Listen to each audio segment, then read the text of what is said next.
அனைவருக்கும் அன்பு வணக்கம். இன்றைக்கி நாம் ஒரு சுவாரஸ்யமான ஒவ்வொரு வாழ்க்கையிலும் சந்திக்கக்கூடிய ஒரு மிக முக்கியமான பிரச்சனையை பற்றி தாங்க பார்க்க போகிறோம். ஆமாங்க, ஒரு பேங்க் மேனேஜர் இருந்தார். அவர் அவசரமாக வெளியூர் போகிறதுக்காக ரயில்வே ஸ்டேஷன் போக வேண்டியதுச்சு. அந்த ரயில்வே ஸ்டேஷன் போகிறதுக்கு ஒரு டாக்ஸியை புக் பண்ணி டாக்ஸியில் போய்கிட்டு இருந்தார்.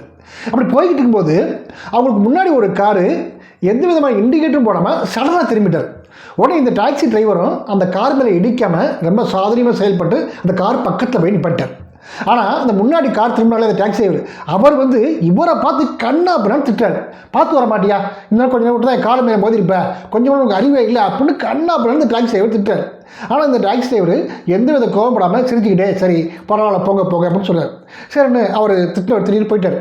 அப்போ இந்த பேங்க் மேனேஜர் இவர்கிட்ட டாக்ஸி விட்டு கேட்குறாரு, என்னங்க தவறு மேலே அவர் மேலே இருக்குது, ஆனால் அவர் உங்களை திட்டுறாரு, நீங்கள் திட்டு கேட்டுக்கிட்டே இருக்கீங்களே, நீங்கள் ஏதாவது நாலு வாரம் பேசிக்கலாம் இல்லையா, எதுக்கு பேசிக்கலாம் இல்லையா, ஏன் அப்படி இருந்தீங்க அப்படின்னு சொல்லி இந்த பேங்க் மேனேஜர் இந்த டாக்ஸி டிரைவர்கிட்ட கேட்டார்.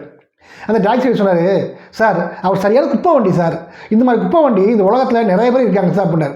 இவருக்கு பேங்க் மேனேஜருக்கு ஒன்றுமே புரியல, என்ன சார் சொல்கிறீங்க அப்படின்னார். சார் அவங்க மனசில் நிறைய குப்பைகளும் அழுக்குகளும் நிறைஞ்சிருக்கு சார். அவங்க மனசை எப்போ பார்த்தாலும் கோபம், வஞ்சகம், இந்த மாதிரி அழுக்கு நிறைஞ்சிருக்கு. அந்த அழுக்கை எங்கேயாவது கொட்டுறதுக்கு நம்ம மாதிரி இடத்த தேடிக்கிட்டு இருப்பாங்க. அந்த குப்பையை தான் இப்போ கொட்டிட்டு போகிறாரு, அதை நம்ம பார்த்துக்கிட்டு இருந்தோம் அப்படின்னாக்க நம்ம தான் தேவையில்லாமல் டென்ஷன் ஆகும். நம்ம அந்த குப்பையை போயிட்டு நம்ம ஆஃபீஸ்லையோ நம்ம வீட்டிலேயே போய்ட்டு கொட்டினோம்னா நம்ம தான் நாரி போயிடுவோம். அதனால நம்ம அதை கண்டுக்கக்கூடாது. கண்டுக்காமல் போனோம்னாக்க நம்ம வாழ்க்கையில் செழிப்பாக இருக்கலாம் சார் அப்படின்னு சார். இது எவ்வளோ அர்த்தம் இருக்குது யோசிச்சு பாருங்கள்.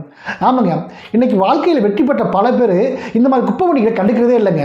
அவங்கள பார்த்து நம்ம பதில் சொல்லிட்டு வந்தோம் அப்படின்னோம்னாக்க நம்மளுடைய மரியாதை நம்மளுடைய நிம்மதி தாங்க போகும். அதனால் நம்ம வாழ்க்கையில் நிம்மதியாக சந்தோஷமாக இருக்கணும் அப்படின்னாக்க இந்த மாதிரி குப்பை வண்டிகளை கண்டுக்காமல் போய்கிட்டே இருந்தோம்னாக்க வாழ்க்கை நிம்மதியாக இருக்கும், சந்தோஷமாக இருக்கலாம் என்று கூறி விடைபெறுகிறேன். நன்றி, வணக்கம்.